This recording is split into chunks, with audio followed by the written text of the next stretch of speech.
Hello, what's up everybody? My name is Mike Brown, aka Review King MB, and I just got back after seeing Alita Battle Angel. This is a 2019 film that it's based on the Japanese manga, and it was produced by James Cameron, who supposedly he's been trying to personally make this movie for the last 10-12 years, but he handed off the reins to Robert Rodriguez, who is now directing this.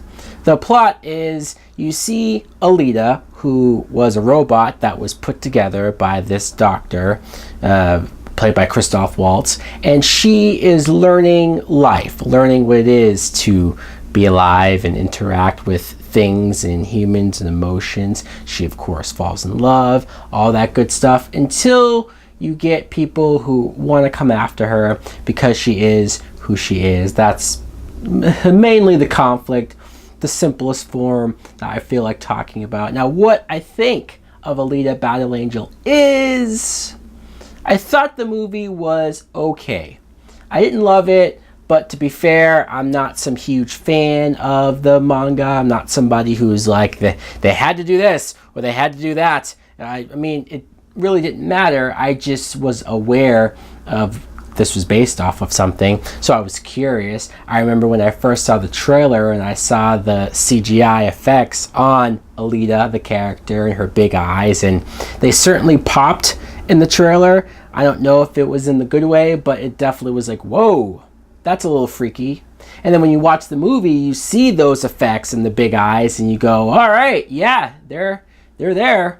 After a while, though, you do get used to them, and I do think a lot of the CGI effects look pretty good. The actress who played Alita, Rosa Salazar, I first remember seeing her in the Maze Runner movies, and she was in Bird Box. Like, I really like this actress, and I was glad to see her take a role like this. I mean, sure, I probably ultimately would have preferred if it was her just in live action playing the character herself. I'm not so sure if you had to have this effect for Alita. Maybe fans will love it. Maybe they will love that it's true to form, that it does look very much like the character. I do think that it made for some cool action scenes when she does have her badass moments and her badass fights. Christoph Waltz is her creator, essentially, and these two had a great dynamic, a great relationship. He was a father figure in a way for her. But that's where the great human chemistry or interactions or relationships end, because everyone else in this movie is so thin, so hollow, so nothing to them.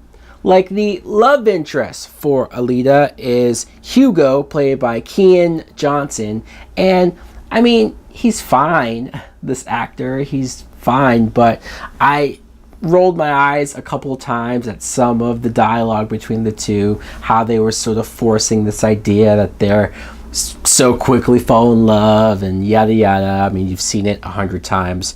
Jennifer Connelly is a great actress, and I'm like, all right, cool, she's in this movie. I didn't remember seeing her in the trailer, and she was kind of wasted, and she goes through an arc that I'm like, huh? I'm still kind of confused about, and it doesn't seem like there's any way to make that make more sense. Mahershala Ali, great actor who's been in so much stuff. Every time I see this guy's name now, I'm like, all right, cool.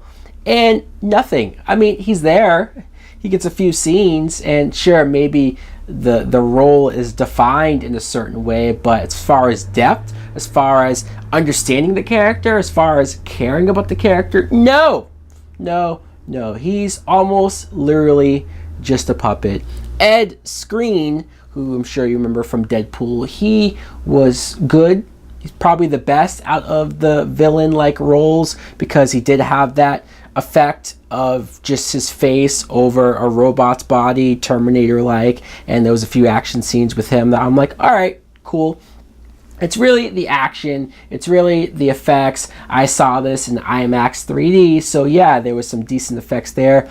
But story-wise, writing-wise, character-wise, it's not bad. It's just not much more than that. It's okay. You're able to follow along and you're able to get through it. It's a little over 2 hours, and I don't know if it really had to be that long. Ultimately, I'm going to give it a date movie. Not an enthusiastic date movie, because I was this close to Netflix and chill, but for the effects, for the action, I guess it's decent enough to see in a big screen. So guys, let me know in the comments below if you've already seen Alita Battle Angel. What did you think of it? Are you a fan of the manga? Are you somebody that you're like, yes, this is badass? Or do you agree that it's just fine? Thanks for watching. Like, comment, subscribe. Later!